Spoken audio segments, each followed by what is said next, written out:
that's new. I don't know why I've drank myself into unconsciousness, though I assume it was to forget some ungodly abomination of the written word. I'm sure whatever's in my other hand will explain. Yep, that'll do it. Hello and welcome to the Literary Lair. So you might have noticed over the years that I'm not an angry reviewer. I've looked at some stuff that's boiled my blood, sure, and I admit getting to rant and rave about something is very fun. But it's not what I dedicate my entire reviewing career to. But, hoo boy, are you guys in for a treat today. I've got 3 words for you. Ready, Player One. It has been a very long time since I found a book so bad that I felt it was worthy to have the effort put into it for a review. But we've got it right here. I've heard people praising this book for years, but it didn't hit my radar until the film adaptation got going, and I figured it might be fun to showcase it on the show as a good bit of synergy. Recently, there had been a bit of a backlash against it, and I was kind of curious to see what my own opinion would be. So I sat down and I read it, and from the first page, I knew that I was in for a long ride. So strap in, people, because I'm going to tell you about how truly bad this book is. It might not be readily apparent the entire time, but it's bad. This is Ready Player One.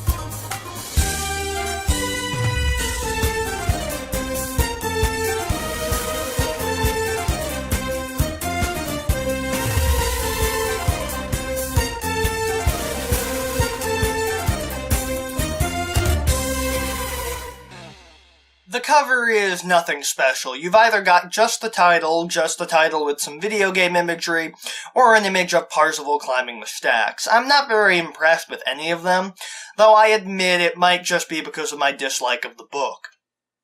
I will say that the one I own has a USA Today review on it that says it's enchanting. Willy Wonka meets the Matrix. And considering how stupid and convoluted The Matrix is, that might be the most apt review this book has ever gotten. And on the back cover, there's a good one, too. And I know I'm going to alienate some viewers with this one, but bear with me. It says that it's delightful, the grown-ups Harry Potter. If by that you mean overrated and too oversaturated on the internet, then I have to agree. And no, I don't hate Harry Potter. I've read the first 4 books. I just don't think it's the greatest young adult fantasy series of all time. And frankly, I feel like 7 books was enough. I also have a thing where if a lot of people online are always talking about something being the best, it just saps all my interest for getting into the series. Where was I? Oh, yeah, Ready Player One. The cover's not great. Well, let's get this over with.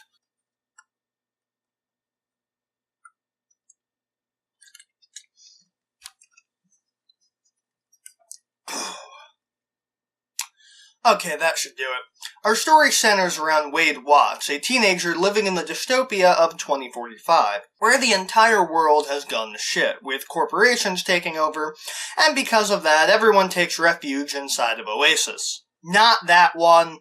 A giant MMO game where you use a VR headset and can do pretty much anything from the ludicrously outrageous, like reenacting entire movies, to the mundane, like go to school or hold down a job. I mean, honestly, that is the natural progression of those driving simulator games now that I think about it. And it's not a bad concept for a dystopian future. Sort of stock and overdone, the whole video games take over everyone's lives, but not in a bad way, which is unique. Normally it's like Black Mirror, where it's always a bad thing that video games took over. The reclusive guy who invented the Oasis, James Halliday, the Richard Garriott or Gary Gygax of it, dies suddenly, and when he does, he leaves a video will and a book, Anorak's Almanac, Anorak being his avatar's name, that states that whoever finds the 3 keys and completes the quests will find Halliday's Easter egg and will inherit the entire game and all the assets that come with it, Willy Wonka style. Which means that they'd get his company and his fortune.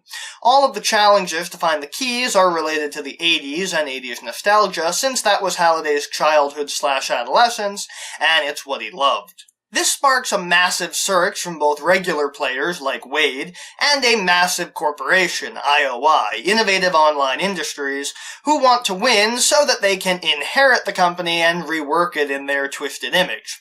Basic cyberpunk dystopia stuff, really. IOI has an army of their own employees, nicknamed Sixers, due to all their usernames being numeric, and starting with a 6, who are led by the head of operations, Nolan Sorrento. Wade's real life sorta sucks, mainly because his parents are dead, and he lives with his drug addict aunt who abuses him and only keeps him around for his vouchers.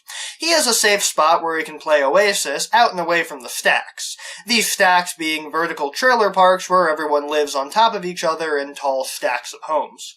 Since Halliday's death, Wade eats, lives, and breathes Halliday, and Halliday's various loves of whatever franchises he enjoyed and has a near-encyclopedic knowledge of all of them.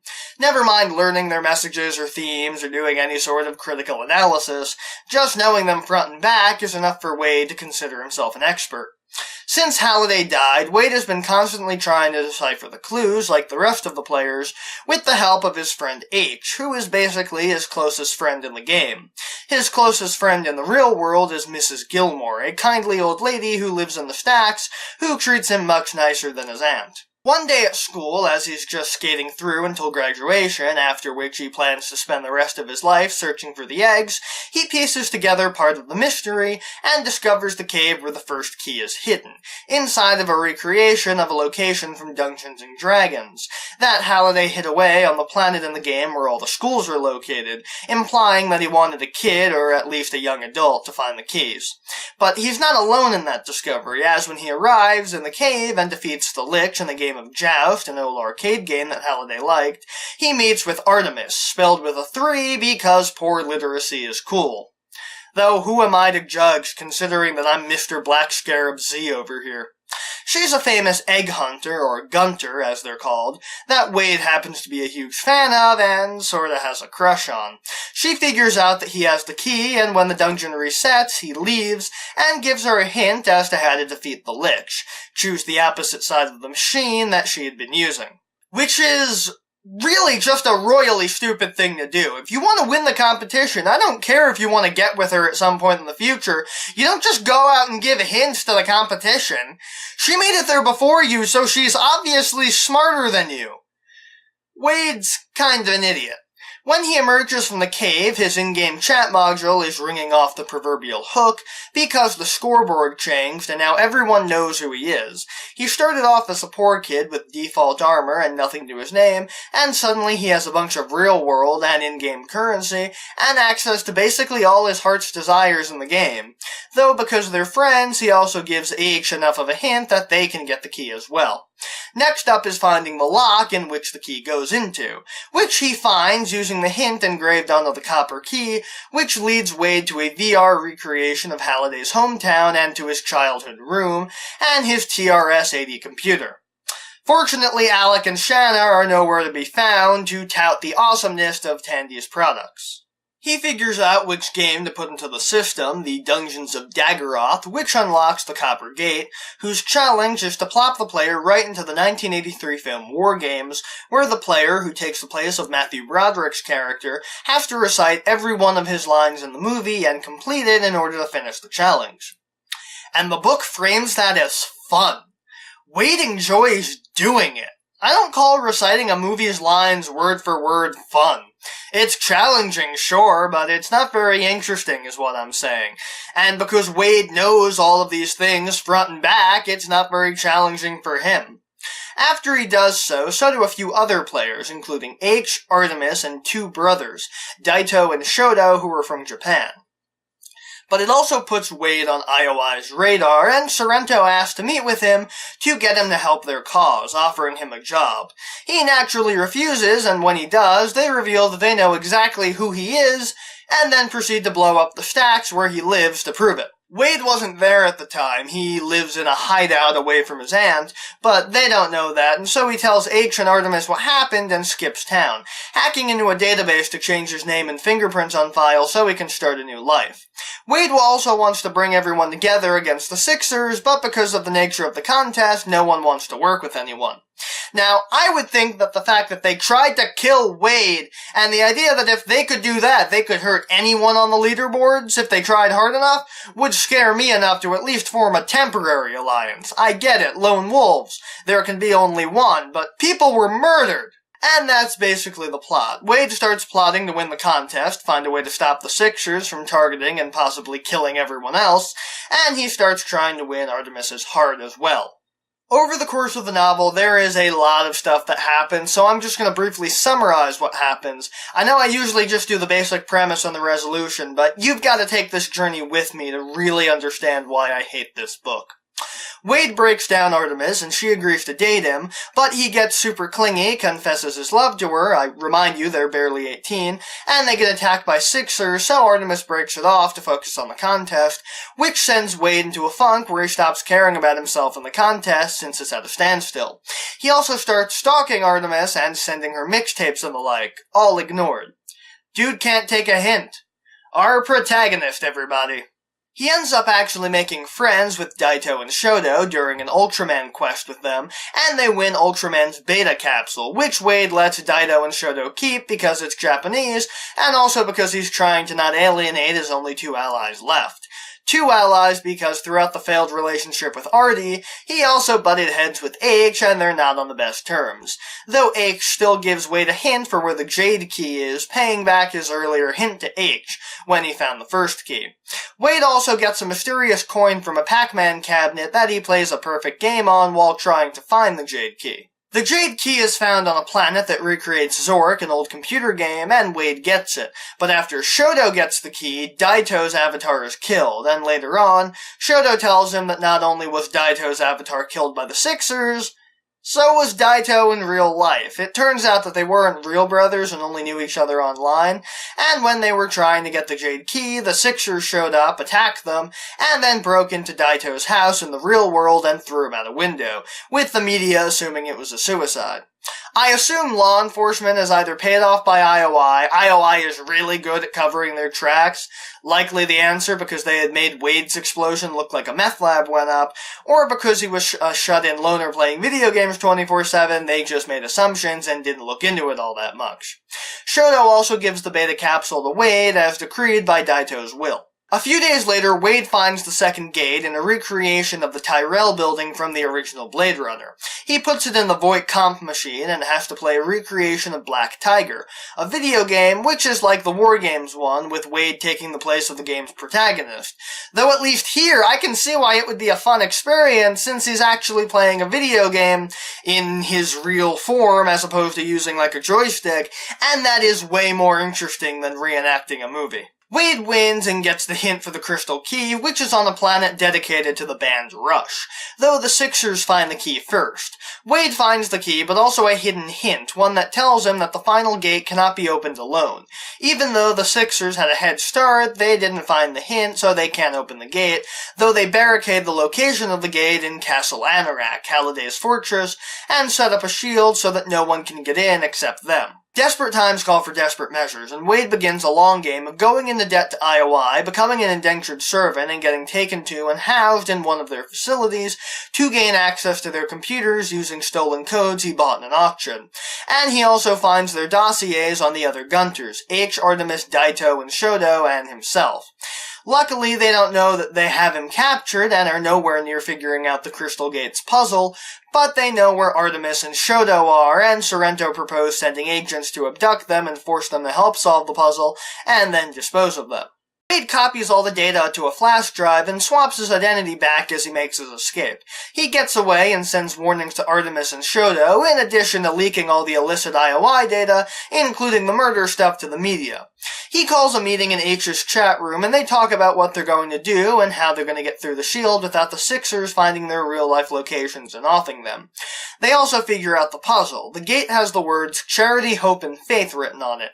Ignoring the religious connotations, if you sing it in reverse, it becomes a fragment of a lyric to 3 is a magic number from Schoolhouse Rock. They need 3 people to open the gate. Wade gets the idea to send a message to every gunter in the game and call for a full-scale assault on the castle at a specific time. However, most of the group are still running for their lives and unable to take part. But they get a little unexpected help. Ogden Morrow, one of Halliday's closest friends who created Oasis with him, and the highest level character in the Oasis, has been watching them. He'd shown up on the news a while back, and tells them that he'll give them a place to stay and game rigs to play with, since he also doesn't want to see his best friend's game perverted by IOI and the Sixers. He's just ineligible for the prize, and so he has to watch from the sidelines. Fortunately, all Wade needs is a lift to the airport, and H happens to be driving their RV and can pick him up. And now I can explain why I've been playing the pronoun game with H.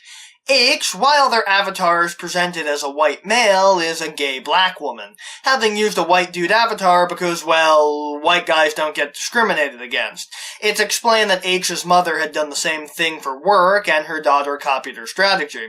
And considering that we know that when someone changes their name on a tech support email to a woman's name, and they suddenly get their ideas challenged, that's probably a good call. They all meet up at Morrow's house, though Artemis doesn't want to formally meet Wade until after they win, for some reason. Probably because she still thinks he's a stalkery creep. They mount their offensive using giant robots that they had gotten from the second gate to fight against the Sixers' giant robots that they got from the second gate. A little while into their fight, a supply droid inside the castle detonates a bomb, courtesy of Wade's trip into Sixer HQ, which destroys the shield and allows a full-scale assault to be made. Gunters versus Sixers.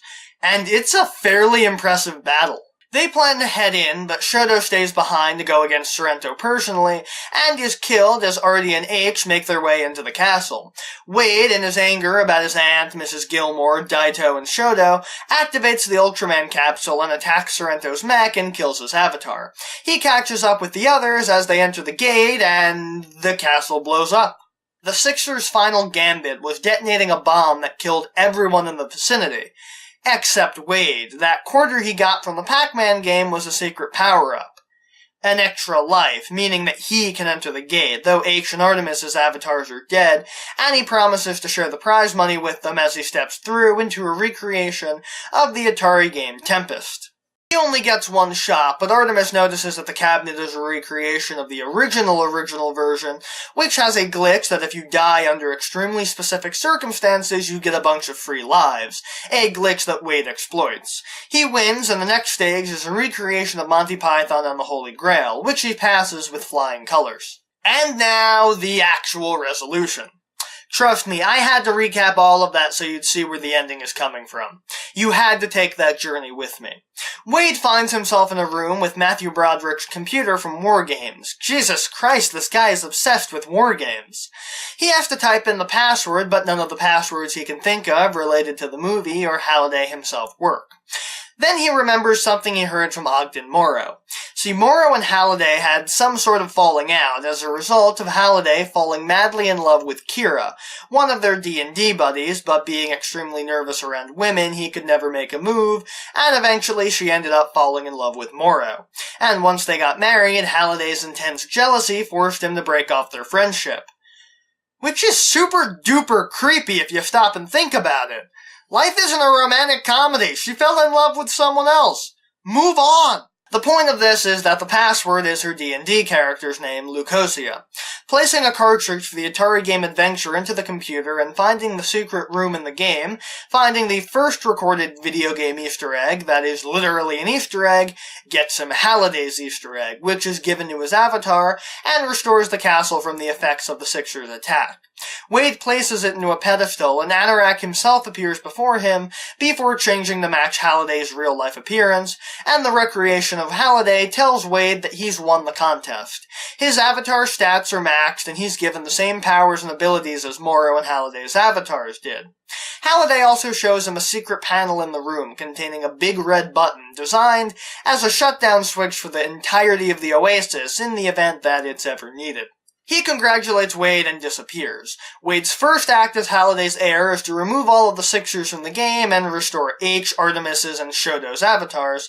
As he's about to log out, he also learns that Sorrento has been arrested pending investigation over the one murder and one attempted murder that he perpetrated.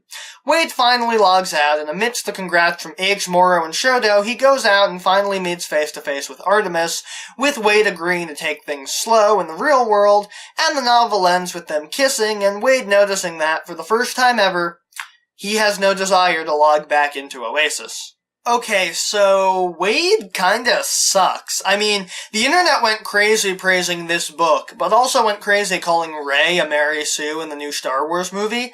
Yet I would argue that Wade is sort of a Gary Stu. I mean, not only is he very obviously one of those, I grew up in a different decade, but I love the 80s kids, but everything is too easy for him. He basically has everything handed to him. I mean, think about the challenges. Because he immersed himself in the 80s, everything was so super easy for him. He knows war games by heart. He's played all these games before and honed his skills. The challenge is in finding them, sure, but what's the point of the fact that you have to find it and complete the task then? He stumbles upon the crucial hint because he knows Rush by heart.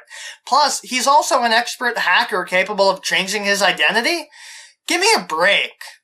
Wade sorta grows, I guess, since he seems to learn from his experiences, but it feels like he's just the same person as he started, but now he has unlimited power and a girlfriend. I mean, his final test wasn't even some test of honor or anything, it was knowledge of Halliday. And there's that part where he secludes himself in his apartment and cuts himself off from the outside world. I guess there's a semblance of an arc when he picks himself up and focuses back on the contest, but it's weak. And his entire emotional arc, where we only meet Mrs. Gilmore once, but she's like his driving force against the Sixers. I didn't know her enough to really care about her. I felt bad that she died. I always feel bad when innocents die in fiction. But the whole emotional arc that culminated at the end with him destroying Sorrento after losing Daito and Shoto's avatar, in addition to all the innocents in the stacks, felt a little weak because it happened so long ago and the people that we barely knew. Daito and Shoto, yeah, I cared, but as for everyone else, they didn't leave an impression on me. They're around for what, a total of like 5 pages total? Wade's romance, yeah, if you can call stalking romance, with Artemis sucks. First off, the stalking part, which, yeah, I know is the plot to every 80s romantic comedy, but there's a reason that those plot lines have sorta died out. And the second part is the fact that he ends up with her at the end, being rewarded for that stalking. It's not endearing, it's creepy as hell. Maybe it's because in recent years I've seen a lot of cases of women being stalked like this online, and so I'm just repulsed by the real-life cases so much that I'm put off from the fictional ones.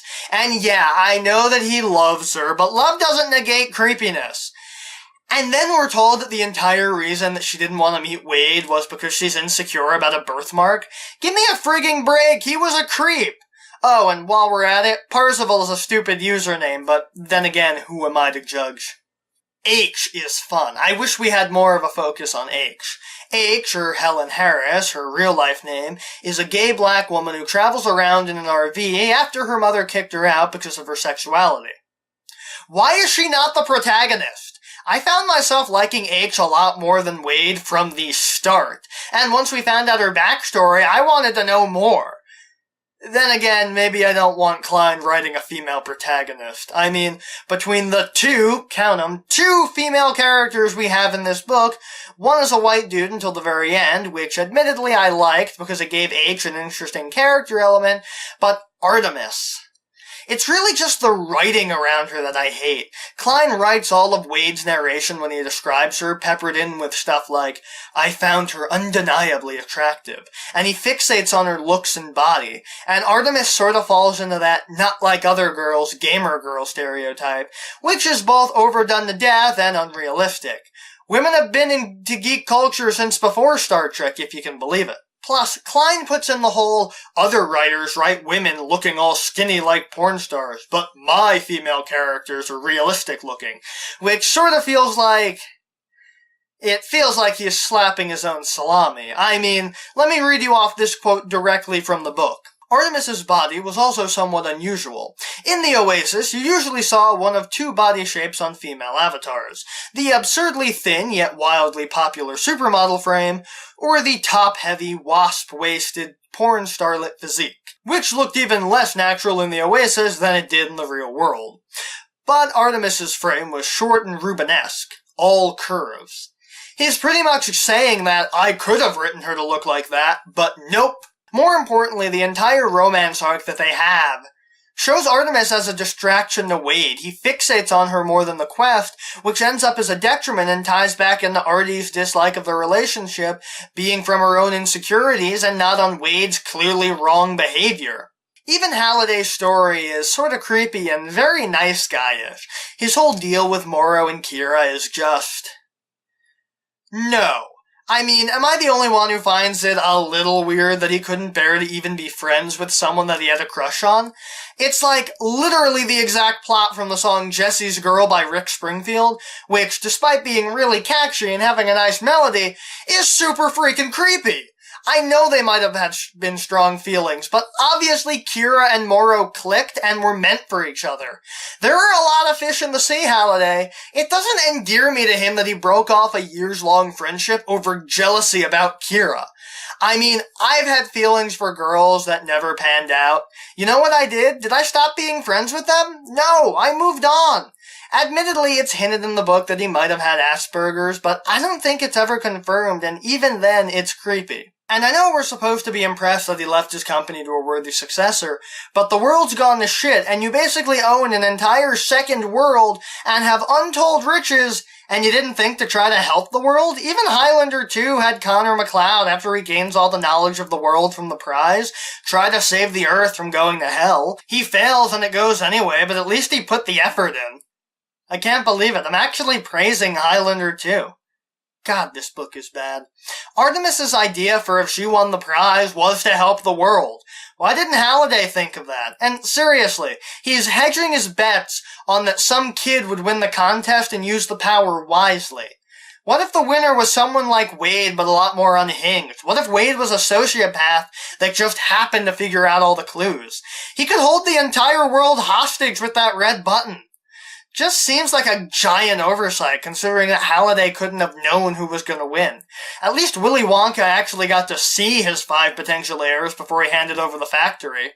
I'm pretty sure that if Charlie hadn't turned out to be decent, he'd have given up and tried again. Not to mention that whole passage from Anorak's Almanac about masturbation. I'm all for a positive attitude towards sex, but it's hard to take you seriously when you can't just speak the words without a euphemism. Makes you sound like Elliot from Scrubs. Here's just an excerpt. You see, thinkers, inventors, and scientists are usually geeks, and geeks have a harder time getting laid than anyone.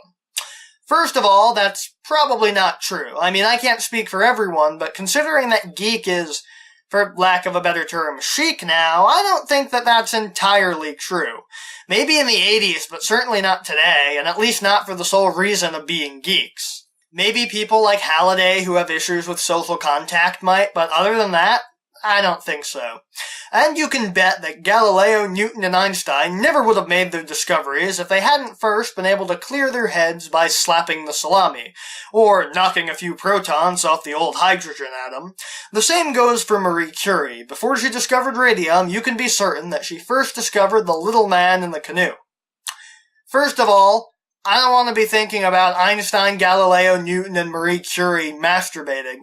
And second, I think my problem is that the passage is so out of place and doesn't really do anything to inform on Halliday, except to reinforce my reading that he's a creep.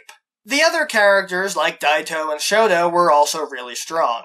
I hate that Daito had to be a martyr to really nail home the message that IOI had to be stopped, but I like how it informed on Shoto, though they were also super stereotypically Japanese.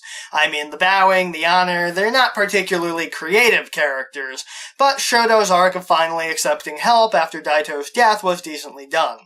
Moro's not bad either, though we don't get nearly as much of him as I'd like. And Sorrento is like a textbook villain. Unscrupulous, willing to kill, he was serviceable, but it's not a particularly new type of villain for a cyberpunk dystopia to have. Evil corporation is evil for evil's sake / capitalism. Yawn. Imagine if he was like a disgruntled Oasis employee who was using IOI to get back at Halliday for firing him for some minor offense.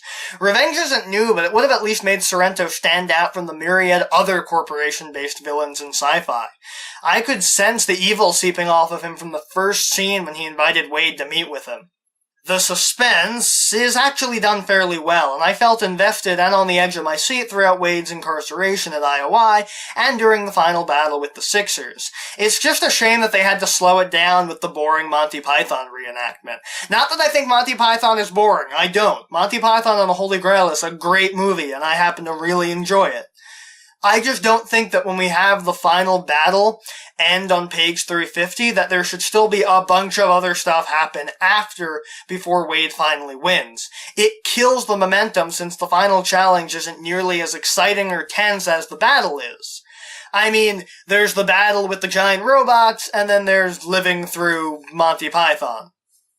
It's not very tense. Speaking of lost momentum, there are so many pop culture references that slow the momentum down. Sometimes the plot will be going fast, and you'll be reading it fast, and then references. It's like a reference book on 80s nostalgia. If I wanted a book on 80s nostalgia, I'd read a book about 80s nostalgia. Remember my rule about referencing better movies in your crappy one? It applies to books, too. Don't mention better movies in your crappy book. Like, there are entire passages of the book that just go on, referencing stuff in a list of what Wade has played or read or watched or listened to based on Anorak's Almanac, and... Hold on a minute.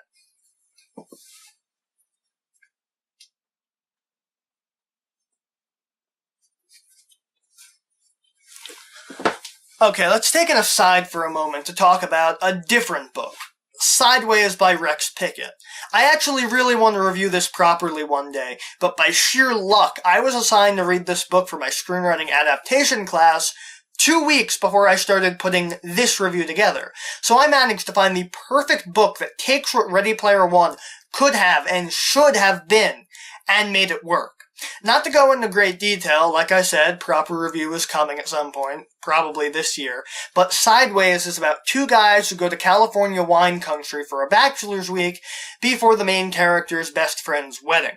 A lot of the book, due to the nature of the main character, Miles, being a wine snob / alcoholic, and the book revolving around the two guys going on a wine tasting tour, reads like a reference book on wine. Types of wine, years, how to drink wine, how to smell wine, it's all here.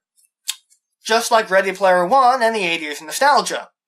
Except that Sideways doesn't fall into the pit of rapid-fire references to wine. It weaves it in naturally. We don't get 2 pages of Miles listing off every wine variety he's ever drank. The wine is part of the story. Almost like another character, not a distraction from it. We get lists upon lists of explanation for all the various pop culture stuff, and I admit, not everyone is going to know about your obscure reference to an Atari 2600 game, but the book is very obviously written for people who are into the 80s nerd culture stuff, so why is Klein explaining it to me like I've never heard of it? I know, mainstream appeal, but still, he explains stuff that's pretty well known in the public lexicon like Star Wars. Even the way that the romantic angle in Sideways works is better than Ready Player One. The main character, Miles, isn't ready for any sort of romance, but his friend Jack goads him into it because he wants that final release before getting married, and getting Miles laid means that he'll have more time alone with his girl.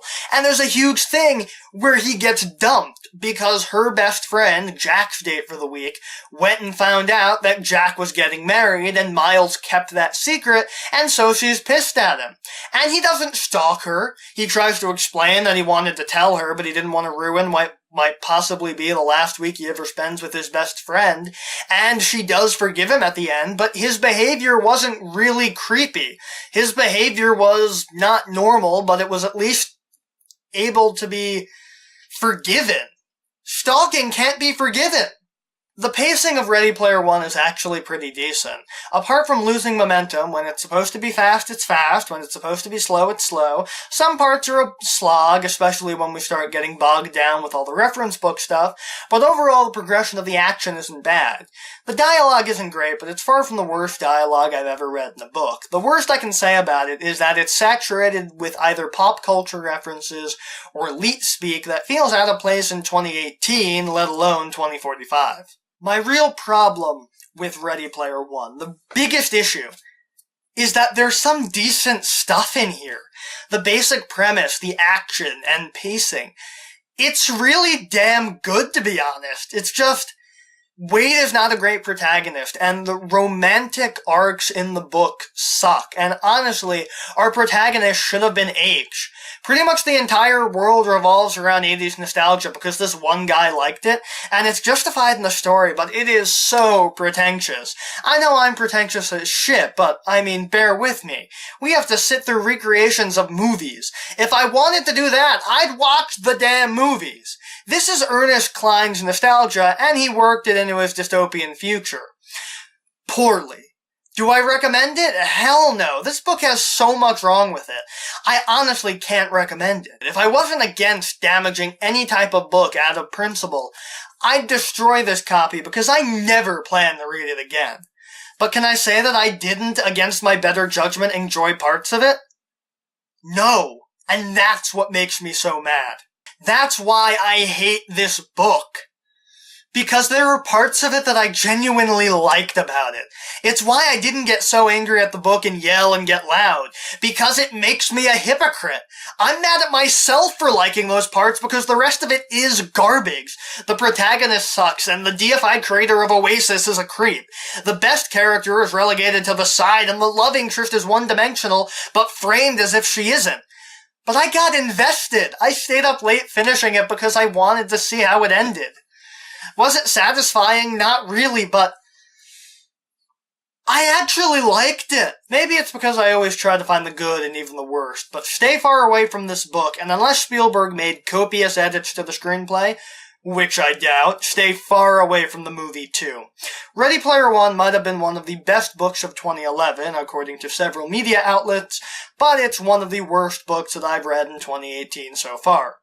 Though the year's still early. In the meantime, if you'd like to see more of the Literary Lair, you can hit that subscribe button, and if you have any comments or complaints about the video, you can put those in the comments section below. Oh, and if you want to be notified of new uploads, you can hit the bell icon. And if you enjoyed this video, show it to your friends and share it around the internet. And maybe consider supporting the show on Patreon. Whatever it is we're looking at next week, it's gotta be better than this. See you next time.